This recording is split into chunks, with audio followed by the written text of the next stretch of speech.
Mga kwento ng lagim.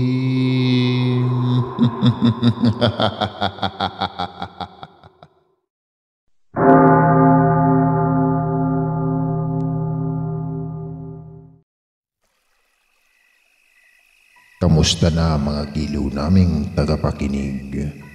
Pwede po kayong mag-comment kung nasang lugar kayo para ma-shoutout namin kayo.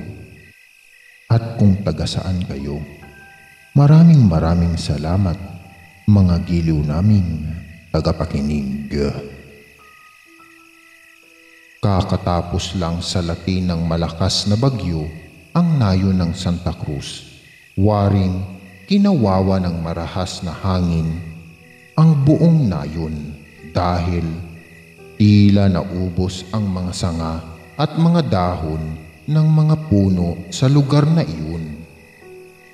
Hirap na hirap tuloy maghanap ng madarapuan ang tiktik at maarting aswang na si Kadyo. Pinagtitiisa na lang niyang pagkublihan ang isang naputol na punong niyog. Paano nasabing maarte? Aba, dahil hindi siya basta-basta lang nambibiktima ng mga buntis. Dahil kung baga sa langka ay kailangang munang pahinugin ng bunga upang mas masarap lantakan. Ika nga, hindi masarap paghinog sa pilit. Gusto niya ay iyong kasing linamnam ng balot pag hinihigop ang sanggol ng kanyang malasinulid na dila sa sinapupunan ng mga ina. Sa tinagal-tagal din ng panahon ay hindi pa siya kailanman nahuhuli ng mga tao na siya ang bumibiktima sa mga buntis na kababaihan sa kanilang nayon. Siyempre ay nag-iingat talaga siya.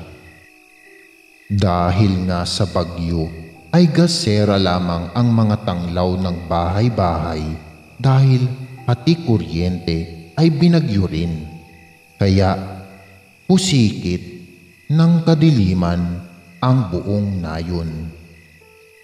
Pero hindi hadlang ang karimlan ng gabi upang maliwanag na makita ng tiktik na si Kadyo ang bawat pangyayari buhat sa itaas ng puno ng niyog. Andun siya at patiwarik na nakakapit at nagmamatsyag, nagmamarites kung baga. Inaamoy-amoy rin niya ang hangin kung may mabangong halimuyak na nanggagaling sa buntis sa kanilang lugar. Wala. Namputya naman sa nagdaang naglalagablab na tagtuyot ay walang nabuntis sa lugar nila. Siguro ay walang naglalabing-labing dahil tila impyerno pag nadidikit sa kapwa balat. Lugi tuloy ang negosyo ni Kadyong aswang. Hindi nakabuo ang mga tao sa kanilang nayon. Gutom na tuloy siya at takam na takam sa lasa ng malinamnam na sanggol. Buhat sa putol na puno ng niyog ay nakarinig siya ng kakaibang ungol. Yun. Nagulat niyang wika at muntikan pa siyang makabitiw sa pasiwarik na pagkakakapit sa puno. Hindi nakaligtas ang ungol sa kanyang malapaniking mga tenga. Mga ungol buhat sa isang kubo na walang ilaw.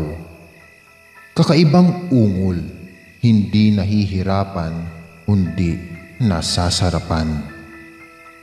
Nanlaki tuloy ang mga mata ni Kadyo na sadya ng luwa at malalaki.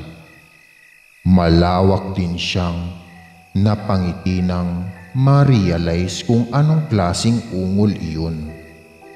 Pagkuway na papalakpak pa siya sa labis na tuwa na tuluyan na niyang ikinahulog sa puno.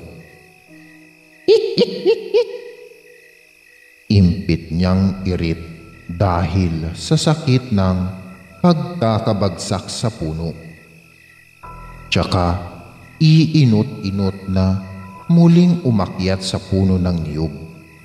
Hindi pa tuluyang nakakapwesto sa taas si Kadyo nang muli ay isa pang malapit na kubo naman ang nakikita niyang tila nililindol.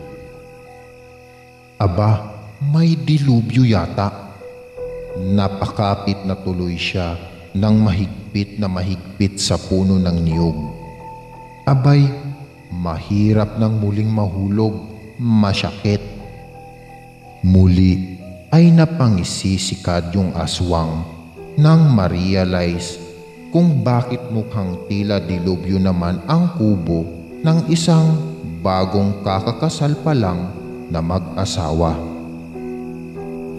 Alam na talaga ngisi niya. Gusto sana niyang manilip pero baka mainggit lang siya sa mainit na eksena. Sige, humayo kayo at magpakarami para happy si Tommy.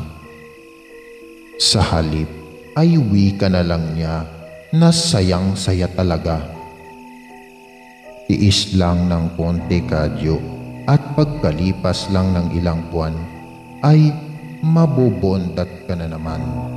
Pakonsuelo niya sa sarili. Ika nga, pag may tiyaga ay may linaga. Napabilang pa sa daliri ang aswang at kinukuwenta ang mga buwan. Ay, tsak, marami na naman siyang maaaning sanggol. So excited. Guys, pag wala talagang kuryente ay iba ang pinaglilibangan ng mga tao. Ani pa sa sarili ni Kadyo. Saka iiling-iling na nilisan ang pamatay-inggit na lugar na iyon. Makalipas nga ang ilang buwan ay iisang babae lamang ang pahiyad-hiyad na naglalakad-lakad sa kanilang nayon, si Ligaya. Napakamot sa ulo si Kadyo dahil bakit iisa lang ang nakabuo. Sa pagkakatanda niya ay 7 ang kabahayan noon na sabay-sabay na nagpapasabog. Binilang pa nga niya, hindi na nga bale. Hindi naman siya na 0. Sobrang pagpipigil din sa sarili ang ginawa ni Kadyong tik-tik sa nakalipas na mga buwan. Nagkasya na lang muna siya sa pagbisita at pang-amoy-amoy tuwing gabi sa buntis na si Ligaya. Uy Ligaya, maanong pag tuwing gumagabi na ay umuuwi ka na sa inyong kubo? Ikaw rin, baka maaswang ka. Birong totoo ni Kadyo sa babae tuwing makakasalubong niya sa daan. Ako, hindi ako magagalaw ng aswang na yan. Takot lang niya sa akin. Tsak, siya na mismo ang iiwas. Matapang pa nitong sagot. Ah, ganun na? Pwes, mamayang gabi ay humanda ka na. Matalim ang tingin, ngunit tumutulo ang laway na wika ni Kadyo sa sarili habang nakatitig sa maambok na tiyan ni Ligaya.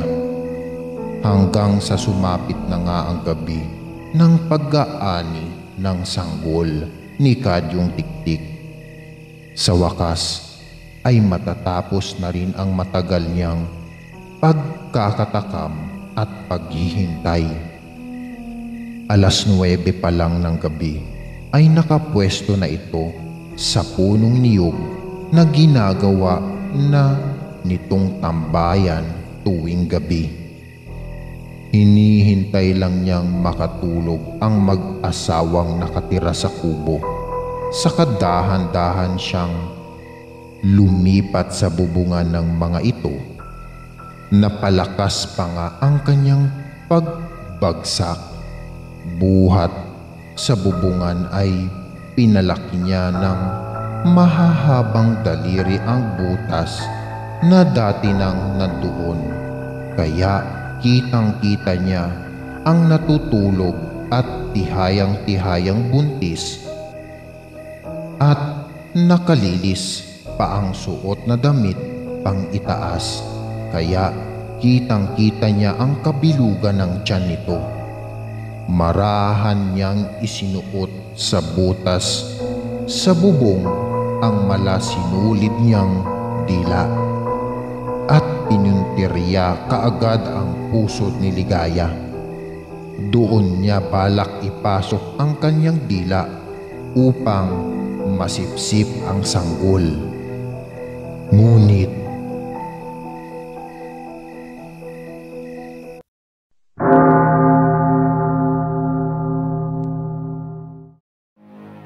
maraming salamat mga giliw naming tagapakinig.